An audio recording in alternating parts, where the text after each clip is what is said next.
Hello, everyone. We're on time. I mean, on time for 9:30, right? It's okay. We'll get this sussed out. I appreciate your patience. I'm glad you're here. Thank you for being here. Here we are. Show number 3. We had trouble establishing a link with tonight's intended guest, but he will be back on. His name is Doc Skinner. He's the president of 1028 Productions, and he's producing the Disclosure Con in Pine Top, Arizona on October 5th and 6th.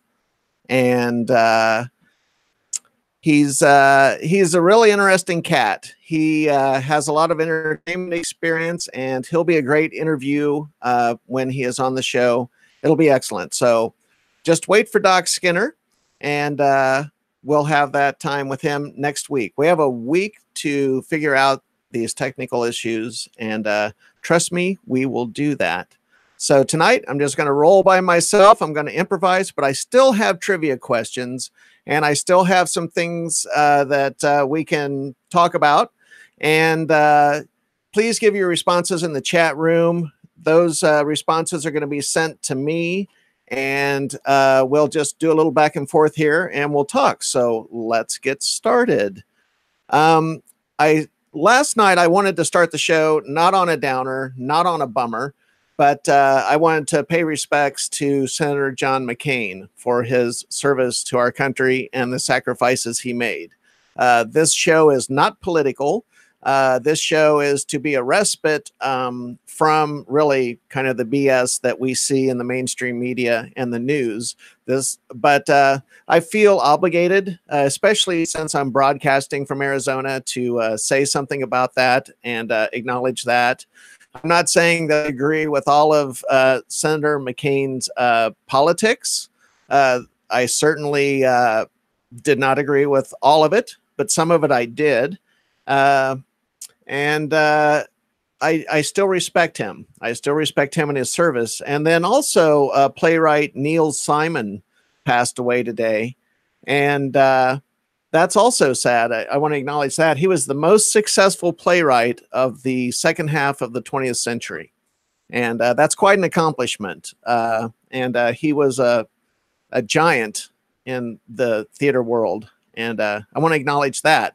And it seems that, you know, you hear that rumor, or maybe it's more of a old wives' tale of deaths come in threes. And especially when celebrities pass away, they're like, they come in threes. But if you think about it, we've had Aretha Franklin, Neil Simon, and now Senator McCain. And those are 3 prominent figures in our society from completely diverse places in our society. But all 3 of them have passed away within a week or so of each other. And so here would be one of my questions to you. Do you think death comes in threes? Have you seen that happen in your life? Has that happened to you personally, or have you seen that pattern when it comes to public figures?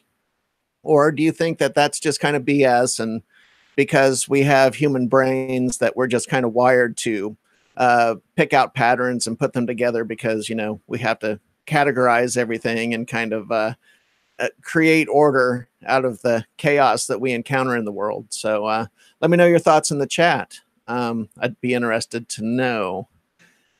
So yeah, a heavy duty week. I was going to play 5 questions in 5 minutes with Doc Skinner, and not all of these questions are appropriate, but I'm going to kind of, I'll keep talking, but I'm going to toss out a couple of these questions and let you respond in the chat room. So let me start the segment music. One of these days, I'll have an engineer at my side that can do this stuff, and I won't have to look away from the camera to do it. It's kind of distracting, I know. 5 questions in 5 minutes. Do you like that song? All of this bumper music, all the segment music. I put it together myself. I composed it all, recorded it. I worked really hard on this stuff. So I'm just going to toss a couple of these out. Not all of them are relevant to you, the audience, and I'll just hold back on those. I have some other trivia questions. One thing I was going to ask Doc Skinner, which best describes a millennial hipster? A Nordic blonde, Sasquatch, or Mothman, and why? That is, which best describes a millennial hipster? A Nordic blonde? Do you know what that is? Sasquatch or Mothman? Give me your answers in the chat room. I'd like to see your answers. That would be awesome. I do have some good trivia questions. I have some UFO trivia questions. And I'm just going to keep tossing some stuff out. See what happens in the chat room, and then I'll continue to talk. I have a couple things we can talk about. I'm just going to kind of throw out some UFO trivia, give you something else to think about. What year did the Stephenville, Texas UFO event take place? Does anybody out there know that? If you're watching, if you're into ufology, do you know the answer to that? And William Poland, if you're watching, you're not allowed to answer because you supplied the questions. I'm sorry. He was great last night, wasn't he?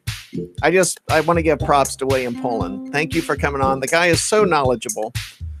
And I'd like to check out some of his lectures. Those people who have that Dolan-esque encyclopedic knowledge of ufology, they always impress me. I never cease to be impressed by that. And I'm kind of looking out. I don't see any answers from the chat sent to me. And that's okay. Hopefully someone's out there and someone's watching. Or everyone will be watching tomorrow because it's late at night on the East Coast and everyone has to be at work, and then they'll answer those questions. So I'm not going to blow all my UFO questions tonight. I'll save some back. I'm just trying to toss out some of what I have and some of what this will look like. Things are running a lot smoother tonight. So do deaths come in threes? Do celebrity deaths come in threes? I'd be interested to hear what you think about that. Is it BS? Or does that seem to be true? I want to talk about Disclosure Con a little bit. I like to promote it because it's going to be my first event as a kind of a media personality. And I can't even believe I'm saying that. Like, I am doing this, and I suppose that's true, but I'm not really used to describing myself in those terms. But I guess that's kind of my reality, so that's okay. I will be there as a media personality, and it is going to be a blast. There's going to be an adult costume contest, and there's going to be another costume contest. I do want to talk about the tagline for Disclosure Con, and that is where sci-fi and sci-reality collide under one roof. And that's pretty cool. It's the concept that science fiction has impacted real life in significant ways. And if you want an example of that, just think about Star Trek: The Next Generation and people picking up a tablet and tapping it and blah, blah, blah. And that seems so completely unreal. But then, you know, look at the iPad, and that's exactly mimicking what Star Trek Next Generation had. Michael Okuda, some of the designers of the tech stuff on Star Trek Next Generation, such forward-thinking people. They're great people. And speaking of that kind of a thing, I interviewed Dale Hendrickson at Contact in the Desert. And Dale Hendrickson is one of the animators of The Simpsons. And he is a really interesting cat. He is a great artist in his own right, and he produces UFO art that he shows up to Comic-Con in San Diego and other UFO events, other UFO conventions. And he has a table, and he sells prints and stuff, and his art is incredible. And that's the end of the 5 minutes for the... for 5 questions in 5 minutes. I just talked for 5 minutes with music in the background, but that's okay. I tossed out a couple of questions. No answers, great tunes. That's what Professor Moriarty says. And that's what I'm going to call him. Yes, I'm calling you Professor Moriarty on the air. I like it. He likes it. He said he didn't like it as a kid, but I think it fits because he is kind of like the dark genius behind this. I conceived of this. I knew what I wanted this to be, but on a technical level and marketing level and nuts and bolts kind of way, Michael and Lori at Pursuing X has really helped me put all the puzzle pieces together. And I could not be doing this without them. So once again, thank you so much. I deeply appreciate your help. Let's see. I am going to move on to, I don't know whether to do another trivia question if I have no answers to trivia. That's kind of, I don't know, it might be a moot point. Perhaps I'll keep talking, and if I get word that there are people in the chat room and responding, then I'll throw out a trivia question.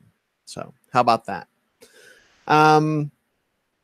I guess this is the time I will kind of step in. I was going to hold back on this, but I need something to talk about. So I will talk about this and let you know my inspiration for part of the reason of how I got into this and why I'm doing this. I grew up in East Central Indiana, and growing up in the Midwest, you know, if you're from the Midwest or if you've been through the Midwest or maybe flown over the Midwest and you try to imagine what it is, you know, I grew up in a small town, not super small, like one stoplight, but small enough, a town of about 40,000 people.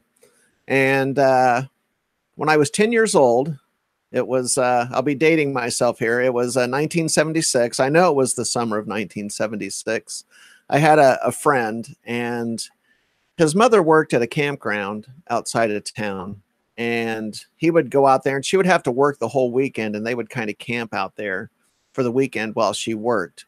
So I would go out and hang out with my friend to keep him company and kind of keep him out of her hair. So, you know, we were two kids around the same age at this campground. And I remember it was 1976 because the campground itself sponsored a float in the Rose Parade that was held annually in the summer. And because it was 1976, the requirement was you had to have a Stars and Stripes themed shirt and something that represented the flag. And that was a requirement to be on the float. And I kind of wormed my way into getting on the float. And that was the first time that I had ever been in a parade. And it was very interesting. So, it, you know, that's etched in my mind. That's how I know what year it was. And anyway, so we were in the middle of one of those weekends. And my friend and I walked down into the woods. And we were at the top of a hill. And we were at the top, we were on a path on top of a hill, and we could look down into the woods, but off to the right, you know, you could see the side of the hill, and there were places where the water had ran down the hillside over time and created like these kind of deep ridges down through there, so that it wasn't a smooth surface all the way across. It was kind of hilly in its own right. It, you know, there was a rise and a fall and a dip where the water had ran down. So these washes had kind of hollowed out the hill to our right. And we were standing at the top of the hill, and we had seen a guy walk by with a dog, and we'd talked to him briefly, and he was out of sight. And we heard his dog just go insane, just barking like crazy. And we were kind of yelling out it because you can tell when a dog is angry and when a dog is attacking or on the defense or in fear. Like, it's not like a bark like someone's at the door. It's ferocious. And that's what we heard. And we're yelling, "Hey, mister, are you okay?" And of course, no response. It was kind of silly on our part to think we could just yell out through the woods and, you know, but it sounded serious. The dog sounded serious. So we're standing there, and I look over to my right, and I saw something black just on the ground. and it was moving, and it caught my attention immediately. And I look a little closer, and this black furry thing, and at first I thought it was like a rabbit or some small animal, but the hair was black and it was not the color of a rabbit. So already your brain is thinking, what is this? So as I'm looking, this, it's funny, I'm looking to my right as if I'm reliving it. And that does happen. The memory is so vivid. So I look over to my right, and what I had initially seen was the top of the head, and what I can only describe as a juvenile Sasquatch crested that hill to my right. And what I had initially seen was the top of its head. And I would estimate that it was about 50 feet away from my position. And it came up over the crest of the hill and was running straight towards us. And as it crested the hill, its whole body came into view. And I could see that its arms were long, and its hands came to just below the knees, more like what you would see in a primate. And I could see its shoulders. I could not see the face. It was more silhouetted, I suppose, instead of because we were under the canopy of the trees. It was more silhouetted, and I did not see any details of the face, or my memory blocked it out. And this creature comes into view, and it's running towards us. And not only is it running towards us, and I see the shoulders move with each step as it's taking these big strides towards us, I can hear its breathing clearly. I mean, by this time, it was about 20 feet away. And 20 feet is not very far. That's an up-close encounter with Sasquatch. I could hear the breathing. Each step had that deep kind of guttural breath.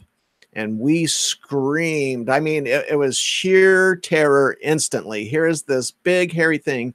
And like I said, I at the time, I could not fully process the experience. But in hindsight, having done research, I can tell you that this creature was not 8 feet tall. It was not 7 feet tall. And to be quite honest with you, we might have been lucky if it was 6 feet tall. It did not appear to be something that was oversized in relationship to human size. So we run and we scream, and we ran all the way up, and we got the son of the owner of the campground to come back with us, and he brought a rifle. And we were telling this crazy story. We were telling the truth. And I'm realizing at the time that we're telling a story that no one would believe, but we were so scared and we were so convincing that he came back with a rifle. And he came back to the location, and he shot a couple of bullets up into the air. He said, I don't know what you saw, but you seem scared, and whatever it is, we need to chase it away from here. And when we returned to that location, he wanted us to go down into the woods and look with him. And I froze. I became completely stiff like a board. My feet were planted on the ground. I was completely frozen in fear. I was 10 years old, and I had never known that level of fear before at all. And, or really since. It was a unique experience. And I went and I bought a book about Bigfoot after that. And I wrote to the Bigfoot Research Center in Oregon. And there was a guy that had written a book called Bigfoot, Monster, Myth, or Man. And Peter, his first name is Peter. I can't remember his name. Someone can look it up. Bigfoot, Monster, Myth, or Man. I don't know if it's still in print, but the Bigfoot Research Center address was in the back. And I wrote a very detailed account to them, and I sent it to them, and some time elapsed, and I got a letter back from them, and they said, well, because you live in the Midwest, that's not where Bigfoot lives, and you must have seen something else. And sorry, kid, but thanks for the letter, but this doesn't count as a real sighting to us. And I kind of get it. That might have been the thinking on that subject at that time. But now, if you do some research into Sasquatch and sightings, they happen all over the place. And it seems that Sasquatch sightings have a lot more to do with availability of water and other food resources rather than just being completely isolated in the Pacific Northwest. And that experience, seeing something that you're not supposed to see, seeing something that is not supposed to exist, but seeing it and hearing it and feeling the fear and knowing that it's true, I learned at a very early age, it doesn't matter. It doesn't matter whether anyone believes that story or not, because I was there and I saw it. And to quote the UFO movie, you know, I know what I saw, and I did. I know what I saw. I was there. I know what I experienced. No one is ever going to take that away from me. And it doesn't matter if you don't believe me. But it was just very intense. And so that opened my horizon. That opened up my world to the possibility that there is more to life than what everyone is telling us. There's more to life than what people are telling you in school. There's more to life than what people are telling you in the mainstream media. And there's just more to this world, to this universe. So that's how I got started in this. After that, I kind of had a fire within me to learn and to know. And I started reading everything I could about Sasquatch. And that kind of extended. I went to the library, and literally it was, you know, a relatively small town. Over time, over the next 2 years, probably till I was 13, maybe the next 3 years, I had read every book in our local library on the paranormal. There were old books about the Psychical Research Council, I believe. I could be wrong. It was this organization in England in the 1800s. And it was probably around the time that seances were big and mysticism kind of came to the fore in the mid to late 1880s. Somewhat prompted in part, I think, by an interest in theosophy and the writings of Helena Petrova Blavatsky. Blavatsky wrote, Isis is in the name of the title, but I can't remember. But anyway, the Theosophical Society was going strong. Seances were taking off. There were churches that had seances and that whole mystical thing, ectoplasm and all of those spirit photography. And a lot of that stuff, of course, has proven to be a hoax over time. And a lot of the seance stuff also, you know, it's parlor tricks. And, you know, around that time is when Houdini also started kind of doing his thing, going around and debunking people. This started, mesmerism was a part of that movement. All this stuff started to happen. I think people's imagination were sparked, most likely by scientific progress at the time. And so science, you know, people were trying to kind of create order in their own worlds by connecting these scientific advances and even the theory of evolution. You know, science was gaining traction, and conventional traditional religion was kind of losing its grip on people. And I think that happens with industrialization as well. Industrialization, science, stronger economy, new inventions, automobiles, steam engines, all of this. It just created a revolution in thinking. I think it sparked people's imaginations. So I got to be honest, I don't know how I wound up here from Bigfoot, but I wound up studying all that stuff. And that just that informed me that the world is not so cut and dry, not so typical. And I think that's a good thing. In more recent years, I have started to believe that there might be some element of interdimensionality with these types of events, whether it's UFOs, Sasquatch. I mean, I'm like 90% that Sasquatch is a biological creature that is here all the time. But I read a book that postulated that perhaps Sasquatch or other cryptids are coming through interdimensionally and kind of crossing over into our world. And as we have learned more about quantum mechanics, high strangeness, and other principles of physics, we start to see that on the molecular and atomic levels, the universe is a very, very strange place, and a lot of strange things happen.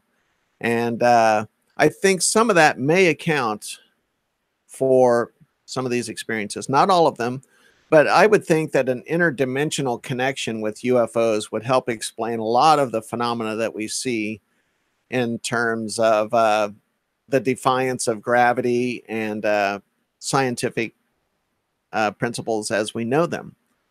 So that's what started me on this journey. That's what got me going, was that experience, that direct personal experience, my research, and it never left me. I grew up and I did other kinds of work that had nothing to do with any of that. And then later I changed careers and I worked in the entertainment industry, and I did that for over a decade. And then I went back to, I worked in a clinic, a mental health clinic in Southern California. And so I did some more mental health work, and I wound up here. I wound up doing this show, and all of these things came together. What I know about mental health, mental illness, what I know about the world of the strange, of the paranormal, of cryptids, and all of my entertainment skills. And so I have put all of this together, and here we are. We're doing this. And that's why I'm so enthusiastic about this. And that's part of why this is so much fun, because all of these skills are coming together for me. And this just seems like the right thing to do at the right time. This is the right career move for me, because it all falls into place. All the puzzle pieces are into place. So that's why I'm here. And if there's anyone listening and the chat room is going, tell me why you're here. Tell me what got you interested in the paranormal. Tell me what got you interested in UFOs and cryptids. I would like to know, have you had any experiences? Tell us your story. And I want to remind you, the Twitter account is @MyForcesLive, and the Snapchat account is MyForcesLive, and the Facebook page is Mysterious Forces Live, and Instagram is Mysterious Forces Live. And I like Twitter a lot. Please connect with me on Twitter. Send me responses. Tell me about the show. Tell me what you like about the show. Tell me what you don't like about the show. I don't want to hear too much about what you don't like about the show. I guess I do, but we're getting better with the technology, and things are starting to work out better. So it's okay. I've got a thick skin. I can handle the critique. We know what's going on a technical level. Okay. I was just looking at messages, seeing if I've gotten any feedback. Wow. I've got like 2 minutes to go. I want to just play some music for you. I composed this. This is the theme music for the Deep Geek Trivia. Check this out. Let me turn it up.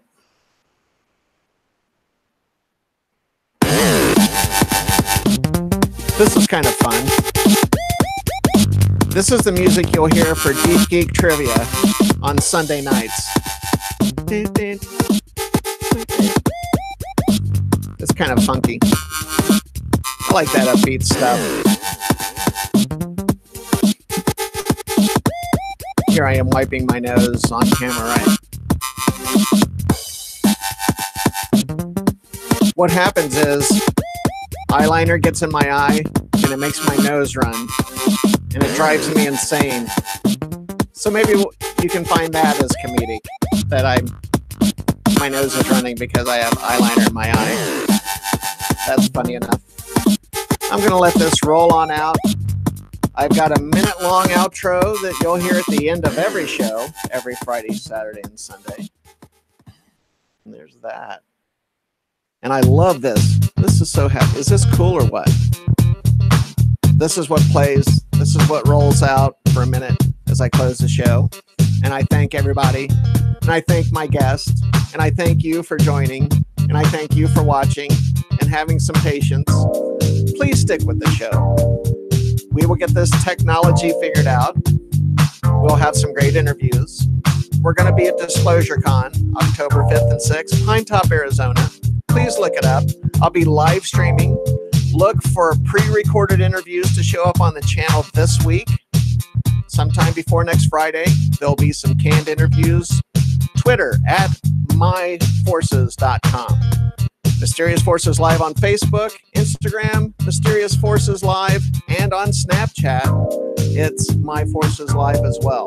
Thank you so much for tuning in. Thanks for watching. I certainly appreciate you, and we will catch you here next Friday night. Good night, everybody.